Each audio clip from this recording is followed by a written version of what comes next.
Solo levelling के episode 7 की शुरुआत में हम लोग एक बंदे को देखते हैं जो कि वू के पास आकर उसे वही सी रैंक के डंजन के बारे में रिपोर्ट देता है जिसमें जिनवू गया था। वो उसे बताता है कि वहाँ पर 6 हंटर्स मारे गए और सिर्फ एक डी रैंक और ई रैंक का हंटर ही बचे। वो सुनकर वो कहता है शायद से वो लोग डंजन से भाग गए होंगे। तो बंदा कहता है नहीं, वो लोग भागे नहीं बल्कि उन लोगों ने बॉस को डिफीट करा। वो डी रैंक का हंटर यो जिनो था जिसके पास एक्सपेंसिव इक्विपमेंट थे। वो सुनकर वो कहता है तो फिर इसमें तो कोई इश्यू नहीं है, यो ने उस बॉस को हराया होगा, बाकी की डिटेल्स तुम खुद से इजीली ढूंढ सकते हो। तो वो बंदा उसे दूसरे हंटर के बारे में बताता है, ई रैंक के हंटर के बारे में, जो कि सर्वाइव कर गया और वो और कोई नहीं बल्कि जिनू है। ये सुनकर वो को याद आता है कि वो जिनू के पास गया था ये चेक करने के लिए कि उसकी सेकंड अवेकनिंग हुई है या नहीं, पर उसकी सेकंड अवेकनिंग नहीं हुई थी। तो वो बंदा उसे बताता है कि जो मरने वाले में से एक पर्सन हुआंग डोंगसू था। ये सुनकर वो हैरान आता है और कहता है ओ वही फेमस हुआंग डोंगसू का बड़ा भाई। अब समझा कि ये रिपोर्ट मेरे पास क्यों आई है। अगले सीन में हम लोग जिनू को देखते हैं जो कि घर आता है और साथ में अपने साथ खाना भी लेकर आता है। उसे देखकर उसकी बहन जिनो से कहती है कि आज तुम्हें फिर से पैसे मिले हैं। तो कहते हैं नहीं, लेकिन थोड़े समय के लिए मैं मॉम के हॉस्पिटल के बिल्स पे कर सकता हूँ। जिसके बाद वो लोग बैठ कर खाना खा रहे होते हैं। जिना उसे पूछती है कि उस दिन की तुम्हारे रेट का क्या हुआ, तुम्हें उस दिन काफी सारे पैसे मिले थे लेकिन तुम ज्यादा हर्ट नहीं हुए थे, तो क्या तुम्हारी जो पार्टी थी वो सही में काफी स्ट्रॉन्ग थी।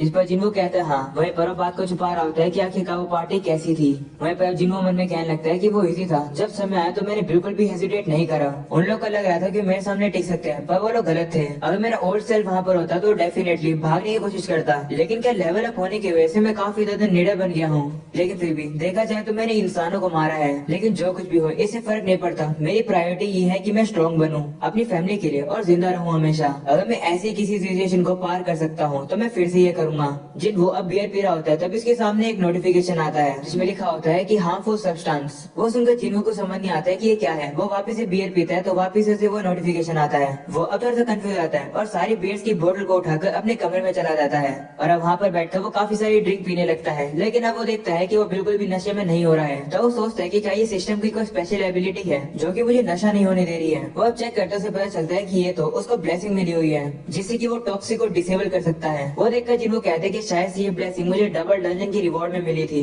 इतना कुछ हुआ है तो मैं ब्लेसिंग्स को चेक ही करना भूल गया था। शायद से इन एबिलिटीज की वजह से ही मेरा हाथ और पैर वापस से ग्रो हो गए। अब ये काफी सारी चीजें हैं जो कि मुझे नहीं पता है। और अब अगले सीन में वो सो रहा होता है तभी जीना वहाँ पर आती है और उसे बताती है कि यो जिनो की तरफ से तुम्हारे लिए कॉल आया है। वो सुनकर जिन वो बाहर जाने लगता है तभी उसकी बहन देखती है कि जिन्होंने तो काफी सारी ड्रिंक पी रखी है। ये देखकर वो उसे कहती है कि तुम्हें इतना नहीं पीना चाहिए, ये काफी डेंजरस हो सकता है। इस पर जिन वो कहता है चिंता मत करो मैं ठीक रहूंगा। ऐसा बोलने के बाद वो चला जाता है। जिन आप थोड़ा सा गुस्सा होती है और उसे कहती है कि जब मैं डॉक्टर बनूंगी तो ये एक्सपेक्ट मत करना कि मैं तुम्हारा ख्याल रखूंगी। अगले सीन में हम लोग जिनो को देखते हैं जो कि यो से मिलने के लिए एक रेस्टोरेंट में लाता है। जो अब फिर से जिनो का शुक्रिया करता है उसकी जान बचाने के लिए। जिस पर जिनो कहता है कोई बात नहीं, रिवॉर्ड में मिले हुए ऐसे स्टोन तुमने मुझे दे दिए थे जिससे कि मेरी काफी मदद हो गई थी। और अच्छी बात तो ये है कि वहाँ पर जो कुछ भी हुआ तुमने उसके बारे में किसी को भी नहीं बताया। तो ये कहता है वो सब तुमने इसलिए किया क्योंकि वो लोग तुम्हें मारना चाहते थे, वो तो बस एक सेल्फ डिफेंस था। जिस पर जिन्हों कहता है हाँ वैसे तुमने मुझे यहाँ पर क्यों बुलाया है। तो यो से कहते हैं कि मैं सोच रहा हूँ कि हम लोग एक साथ मिलकर स्ट्राइक टीम बनाए। वहीं पर जिन वो उसकी पूरी बात सुने बिना उसे सीधा ही मना कर देता है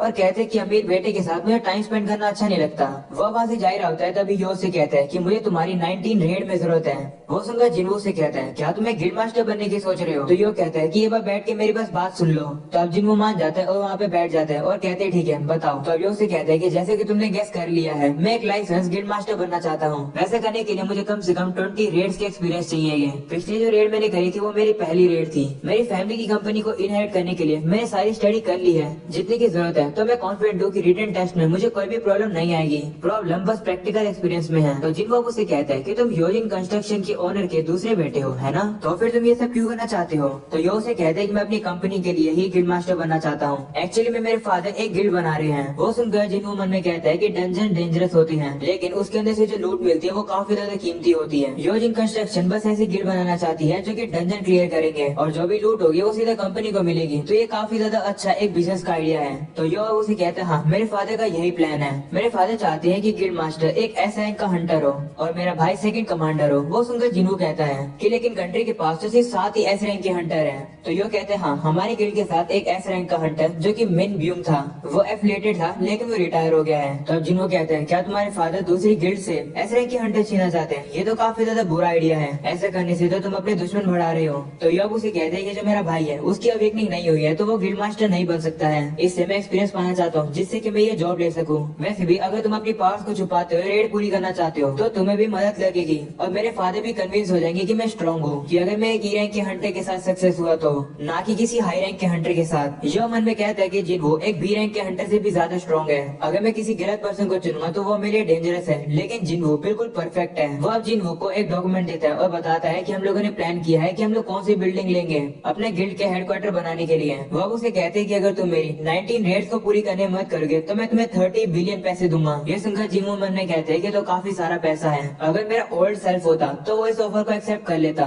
लेकिन चीजें अभी अलग है क्योंकि मैं एक लौता ऐसा पर्सन हूँ जो कि लेवल अप कर सकता है। तो अगर मैं इसी तरीके से ग्रो करता रहा तो एक दिन शायद से मैं एस रैंक का हंटर बन सकता हूँ, या तो फिर मैं उससे भी ज्यादा रैंक का हो सकता हूँ। अगर मैं उस बात को कंसीडर करूँ तो 30 बिलियन पैसे तो काफी ज्यादा कम है, और वैसे भी किसी के साथ काम करने से काफी ज्यादा रिस्क है। और वैसे मुझे पता नहीं है कि लेवल अप होने से मुझ पर क्या अफेक्ट होता है। वो अब यो से कहता है माफ करना, मैं तुम्हारे ऑफर को एक्सेप्ट नहीं कर रहा हूँ। ऐसे बोलकर जिन्हों वहाँ से जा रहा होता है, वहीं पर यो काफी ज्यादा डिसअपॉइंट हो जाता है और उसे रोकता है और उसे कहते हैं कि अगर तुम मेरे साथ काम करोगे तो मैं तुम्हारे सीक्रेट को मरते दम तक किसी को भी नहीं बताऊंगा। ये सुनकर जिन्हो उसकी तरफ काफी गुस्से में देखता है, जिसे देख कर यो घबरा जाता है और वो चुप हो जाता है, जिसके बाद जिन्वो वहाँ से चला जाता है। अगले सीन में हम लोग दोनसू के छोटे भाई दोनसू को देखते हैं, जो कि जिन्वो और यो के बारे में इन्फॉर्मेशन निकलवाता है। वो अब कहते हैं कि मेरे बड़े भाई का किसी ने मर्डर कर दिया है। ये सुनकर उसकी सर्वेंट कहती है कि आपके पास इस बात का कोई एविडेंस है? तो वो उसे चुप कराता है और कहता है कि मुझे बस इन्फॉर्मेशन दो। तो मान जाती है और वो उसे वो इन्फॉर्मेशन दे देती है, जिसके बाद दोनसू उससे कहता है कि अगर मैं किसी को एब्रोडली मार दूंगा तो क्या होगा? तो कहती है कि अगर वो कंट्री के अंदर हंटर क्राइम ट्रीटी हो तो आपको ट्रायल हो सकती है, लेकिन अगर ऐसा नहीं हुआ तो आपको घर भेज दिया जाएगा प्रोसिक्यूशन के लिए, और उसके बाद तुम नेगोशिएशन कर पाओगे जिससे कि तुम्हारी सजा कम हो पाएगी। वो सुनकर दोनसू से कहता है अगर ऐसी बात है तो मेरे शेड्यूल स्विच कर दो। तो उसकी सर्वेंट उसे कहती है कि अगर तुम इतनी सडनली चेंज करोगे तो गिल्ड का बिजनेस खराब हो जाएगा। वो सुनकर दोनसू कहता है ठीक है फिर मैं वेट करता हूँ, लेकिन जब मैं फ्री हूँ तो बताना, मैं वहाँ पर चला जाऊंगा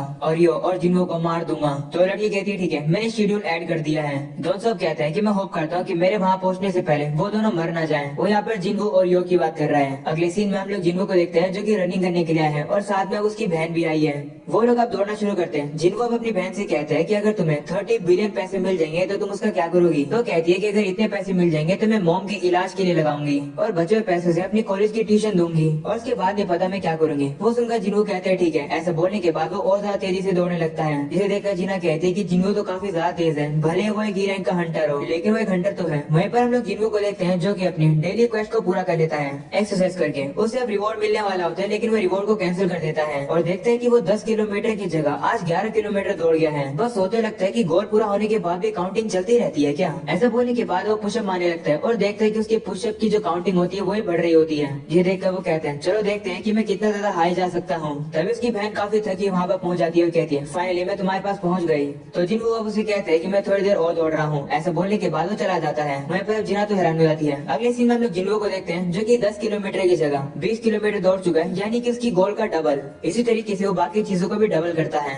और उसकी जो डेली क्वेस्ट होती है वो सीक्रेट क्वेस्ट में बदल जाती है, जिसके बाद वो चीज का रिवॉर्ड क्लेम करता है और उसे 2 रैंडम लूट बॉक्स मिलती है जिसमें से उसे एक को चूज करना है। वो एक को चुनता है और उसके सामने वो लूट बॉक्स आ जाता है और खुलने लगता है और उसके अंदर से अब जिन्वो को एक की मिल जाती है। वो देखते हैं कि ये चाबी किसी डीमन कैसल की है जिसकी रैंक एस है, और डीमन कैसल के अंदर एक ऐसी इंग्रेडिएंट मिल सकती है जिससे कि तुम एलेक्सर ऑफ लाइफ बना सकते हो, जिससे कि तुम किसी भी बीमारी को हील कर सकते हो पावरफुल मैजिक से। वो सुनकर जिन्वो काफी खुश होता है और अब अगले सीन में वो अपनी मॉम से मिलने के लिए आता है और कहते हैं कि अगर एलेक्सर ऑफ लाइफ किसी भी बीमारी को हील कर सकती है तो शायद से वो उसका यूज करके अपनी मॉम को ठीक कर सकता है। जिन्वो कहते हैं कि मेरे पास यही चॉइस है। ऐसे बोलने के बाद अब वो नीचे आकर की का यूज करता है और कहता है कि ये चीज एक तरीके से एस रैंक का डंजन ही है। अगर ऐसी बात है तो यहाँ पर ऐसे मॉन्स्टर्स होने वाले हैं जो कि जेजू आइलैंड पे थे, यानी कि काफी पावरफुल मॉन्स्टर्स। वहाँ पर तो एस रैंक के हंटर भी फेल हो गए थे। जिन्वो उस चाबी का यूज करता है और उसके सामने गेट आ जाता है और उसके अंदर आता है और कहते हैं कि क्या मैं यहाँ के मॉन्स्टर्स को हरा पाऊंगा? सच बताऊं तो मैं डरा हुआ हूँ। अगर चीजें डेंजरस हो जाएगी तो मैं टेलीपोर्टेशन स्टोन का यूज कर लूंगा जो कि मुझे इंस्टेंट डंजन से मिला था, मैंने इसे बचा कर रखा हुआ था। तभी अचानक से उसके सामने एक मॉन्स्टर आ जाता है।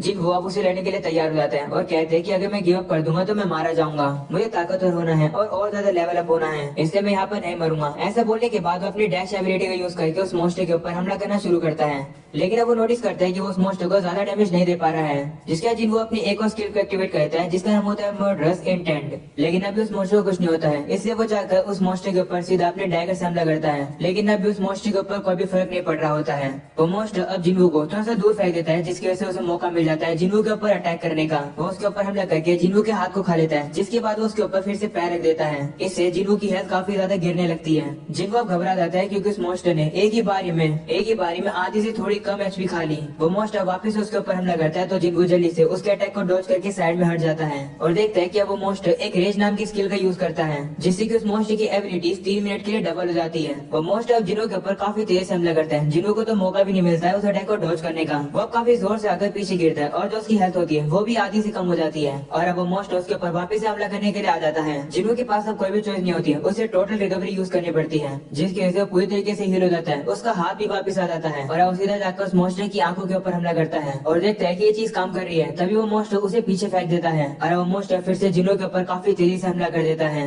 इसी तरीके से वो मोस्टर अब उसे लगातार मार रहा होता है। हम लोग अब देखते हैं कि जिन्हो की हालत काफी ज्यादा बेकार हो जाती है, उसकी हेल्थ भी काफी कम बची है। वो कहने लगता है कि सिस्टम मुझे बार बार अलर्ट कर रहा है कि मैं मरने वाला हूँ, क्योंकि मैं एक प्लेयर हूँ, ये कोई नॉर्मल रीअवेकनिंग नहीं है। अगर मैं इस मोस्टर के रेस स्टेटस को 3 मिनट के लिए सहन कर पाऊँ तो शायद से मैं जीत पाऊँ, लेकिन ये डेंजरस है, मैं ये नहीं कर सकता हूँ। वो अब टेलीपोर्टेशन स्टोन बाहर निकाल लेता है और कहता है कि मैं इसे यूज करके बाहर निकल जाता हूँ। तभी वो मोस्टर वापस उसके ऊपर हमला करने के लिए आ जाता है और अब हड़बड़ी में जिन्हो के हाथ से वो टेलीपोर्टेशन स्टोन नीचे गिर जाता है। वो मोस्टर वापस से जिन्हो के ऊपर हमला करता है तो जिन्हो को अब एक बिल्डिंग के अंदर आकर छुपना पड़ता है। वो देखता है कि उसकी हेल्थ काफी कम बची है। वो अब कहने लगता है कि आखिरकार मैं इसे सर्वाइव कैसे करूँ, अगर थोड़े से मेरे ऊपर और हमले हुए तो मैं मर जाऊंगा, कोई ना कोई तो तरीका होगा ही। वो अब देखता है कि उसके पास तो स्टोर ऑप्शन भी है, यानी वो कोई चीज खरीद सकता है। वो दरअसल इस चीज के बारे में भूल गया था। वो वहाँ से 3 पोशन खरीद लेता है और एक पोशन से उसकी सिर्फ 100 एचपी बढ़ती है, जिनको कहते हैं कि इतना काफी नहीं है। तभी वो देखता है कि उसके पास तो एक पॉइजन भी है जो कि उसे वो स्नेक मॉन्स्टर से मिला था। ये पॉइजन उसकी फिजिकल डैमेज को 20% बढ़ा देगा। जिनको याद करता है कि उसके पास ऐसी स्किल है जो कि पॉइजन को खत्म कर सकती है। उसने अपनी बहन को बोला था कि भले ही शराब उसके लिए डेंजरस हो, लेकिन वो उसे सहन कर सकता है। वो याद करने के बाद जिन्हो अब उस पॉइजन को पी लेता है। जिन्हो को अब उस पॉइजन का कोई भी नेगेटिव इफेक्ट नहीं मिलता है, बल्कि उसकी फिजिकल डैमेज 20% से बढ़ जाती है। ये देखकर खुश रहता है। तभी वो मोस्ट उसे ढूंढकर उसके ऊपर हमला कर देता है। जिनको भी घायल हो जाता है पर वो हार नहीं मानता है। वो देखता है कि उस मोस्टर के ऊपर जो रेज इफेक्ट था वो खत्म हो जाता है और अब जिन्हो ने जो पहले उस मोस्टर के ऊपर हमला किया तो उस मोस्टर को अभी वो हमला लग जाता है। ये देखते ही जिन्हो अब उसके ऊपर वापस से और काफी सारे हमले करने लगता है और अब मोस्टर काफी गुस्से में आता है। वो जिन्हो के ऊपर हमला कर देता है, जिसे जिन्हो जैसे तैसे करके रोक रहा होता है, पर वो मोस्टर उसके ऊपर भारी पड़ जाता है। वो जिन्हो को खा लेता है, जिसकी वजह से जिन्हो की जो हेल्थ होती है वो काफी ज्यादा ही कम हो जाती है। पर जिन्हो अभी भी हार नहीं मानता है। वो खड़ा होकर अब उस मोस्टर की आंखों के ऊपर लगातार हमले कर रहा होता है। वो मोस्टर अब दर्द की वजह से इधर से उधर दौड़ने लगता है। वहीं पर जिन्हो और ज्यादा पावरफुल हो जाता है और वो उस मोस्टर के ऊपर लगातार हमले करने लगता है और फाइनली जिन्हो उस मोस्टर को मार गिराता है। उस मोस्टर को हराने की वजह से जिन्हो का काफी ज्यादा लेवल अप होने लगता है और उसकी जितनी भी इंजरीज होती है वो हील हो जाती है। वो काफी ज्यादा रिलीफ फील करता है कि उसने उस मोस्टर को हरा दिया। वो अब जैसे खड़ा होता है वो देखता है कि रिवॉर्ड में उसे एक और चाबी मिलती है और साथ में और काफी सारे आइटम्स। वो देखकर जिन्हो कहता है कि क्या जिस मोस्टर को मैंने हराया वो इस गेट को प्रोटेक्ट कर रहा था। तभी जिन्हो देखता है कि उसे एलेक्सर ऑफ लाइफ को बनाने का फॉर्मूला भी मिल जाता है। वो देखता है कि एलेक्सर ऑफ लाइफ को बनाने के लिए उसे 3 आइटम्स की जरूरत होगी जो कि उसे डीमन कैसल में मिलेंगे। जिन्हो कहने लगता है कि इस फाइट के बाद मुझे पता चल गया कि मैं कितना ताकतवर हूँ, लेकिन अगर अभी मैं डीमन कैसल में जाऊंगा तो मैं डेफिनेटली मारा जाऊंगा, इसलिए मैं यहाँ पर वापस जरूर आऊंगा। जब मैं ताकतवर हो जाऊंगा तो मैं यहाँ जरूर वापस आऊंगा, मैं वादा करता हूँ। और अभी इसी के साथ हो जाता है ये एपिसोड यहीं पर खत्म।